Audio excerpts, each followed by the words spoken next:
Hello and welcome to my channel. তো আজকে আমরা WBP plus KP special GK part 64 নিয়ে আলোচনা করব।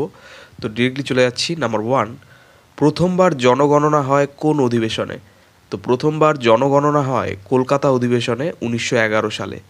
নেক্সট নাম্বার 2, লখনৌ চুক্তি হয় কোন সালে? তো লখনৌ চুক্তি হয় 1916 সালে কংগ্রেস ও মুসলিম লীগের মধ্যে। নেক্সট নাম্বার 3, ভারতের ইতিহাসে 1917 সাল কেন বিখ্যাত? তো ভারতের ইতিহাসে 1917 সালে অ্যানি বেসান্ত প্রথম মহিলা প্রেসিডেন্ট হয়েছেন এবং মহাত্মা গান্ধী চম্পারণ সত্যাগ্রহ করেছেন। নেক্সট নাম্বার 4, জালিয়ানওয়ালাবাগ হত্যাকাণ্ড কোথায় হয়েছিল? তো জালিয়ানওয়ালাবাগ হত্যাকাণ্ড পাঞ্জাবের অমৃতসরে 1919 সালে হয়েছিল। নেক্সট নাম্বার 5, অসহযোগ আন্দোলনের প্রস্তাব ও খিলাফত আন্দোলন কবে হয়? তো অসহযোগ আন্দোলনের প্রস্তাব ও খিলাফত আন্দোলন হয়েছিল 1920 সালে।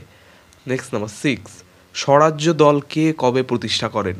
তো স্বরাজ্য দল চিত্তরঞ্জন দাস 1922 সালে গয়াতে প্রতিষ্ঠা করেছিলেন। নেক্সট নাম্বার 7, কংগ্রেসের সর্বকনিষ্ঠতম প্রেসিডেন্ট কে ছিলেন? তো কংগ্রেসের সর্বকনিষ্ঠতম প্রেসিডেন্ট ছিলেন আবুল কালাম আজাদ। দিল্লি অধিবেশন 1923 সালে তিনি যোগদান করেছিলেন।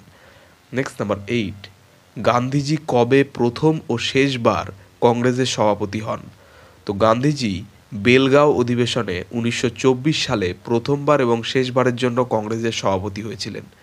নেক্সট নাম্বার 9, প্রথম ভারতীয় কোন মহিলা কংগ্রেসের সভাপতি হন? তো প্রথম ভারতীয় যে মহিলা কংগ্রেসের সভাপতি হন তিনি হচ্ছেন সরোজিনী নাইডু 1925 সালে কানপুর অধিবেশনে। নেক্সট নাম্বার 10, সাইমন কমিশন কবে বয়কট করা হয়? তো সাইমন কমিশন বয়কট করা হয় 1927 সালে। নেক্সট নাম্বার 11, কংগ্রেস কবে পূর্ণ স্বরাজের দাবি গ্রহণ করে? তো কংগ্রেস লাহোর অধিবেশন 1929 সালে প্রথম পূর্ণ স্বরাজের দাবি গ্রহণ করে। এর সভাপতি ছিলেন জওহরলাল নেহেরু। নেক্সট নাম্বার 12, কংগ্রেস কবে স্বাধীনতা দিবস পালন করেছিল? তো কংগ্রেস 1930 সালের 26শে জানুয়ারি স্বাধীনতা দিবস পালন করেছিল। নেক্সট নাম্বার 13, জাতীয় কংগ্রেসের কোন অধিবেশনে মৌলিক অধিকার ও অর্থনৈতিক কর্মসূচি পাশ হয়? তো জাতীয় কংগ্রেসের যে অধিবেশনে মৌলিক অধিকার ও অর্থনৈতিক কর্মসূচি পাশ হয় তা হচ্ছে 1931 সালে করাচি অধিবেশনে। এর সভাপতি ছিলেন সর্দার বল্লভভাই প্যাটেল।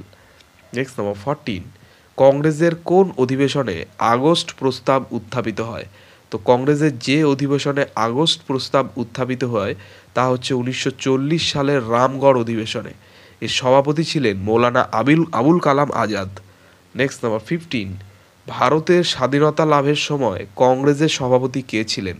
তো ভারতের স্বাধীনতা লাভের সময় কংগ্রেসের সভাপতি ছিলেন জে.বি. কৃপালিনী। নেক্সট নাম্বার 16, স্বাধীনতা লাভের পর প্রথম কংগ্রেসের অধিবেশন কবে ও কোথায় হয়? তো স্বাধীনতা লাভের পর প্রথম কংগ্রেসের অধিবেশন হয় 1948 সালে জয়পুরে।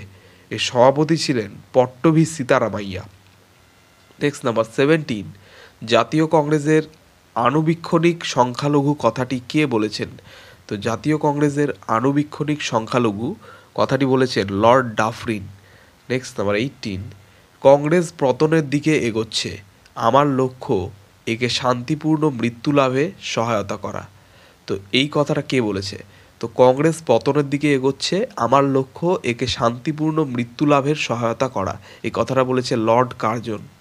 নেক্সট নাম্বার 19, ভারতীয় জাতীয় কংগ্রেসের উচিত ভিক্ষা চাওয়া ও অধিকার দাবির মধ্যে পার্থক্য বুঝতে শেখা। তো এই কথাটা কে বলেছেন?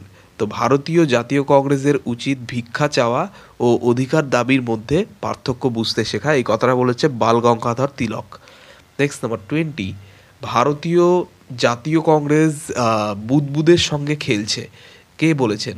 তো ভারতীয় জাতীয় কংগ্রেস বুদবুদের সাথে খেলছে, এই কথাটা বলেছেন বিপিনচন্দ্র পাল। নেক্সট নাম্বার 21, সুরেন্দ্রনাথ বন্দ্যোপাধ্যায় কী নামে পরিচিত?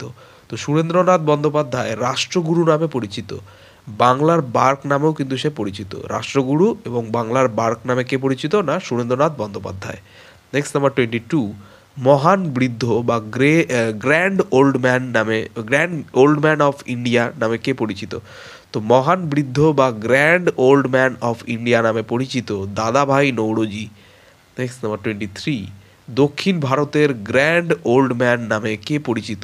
তো দক্ষিণ ভারতের গ্র্যান্ড ওল্ড ম্যান নামে পরিচিত G Subramania Iyer. Next number 24, voice of India কে প্রকাশ করেন? তো ভয়েস অফ ইন্ডিয়া প্রকাশ করেন Dadabhai Naoroji. Next number 25, poverty and un-British rule in India বইটির রচয়িতা কে? তো poverty and un-British rule in India বইটির রচয়িতা হচ্ছেন দাদাভাই নৌরোজি। নেক্সট নাম্বার 26, মহাত্মা গান্ধীর রাজনৈতিক গুরু কে ছিলেন?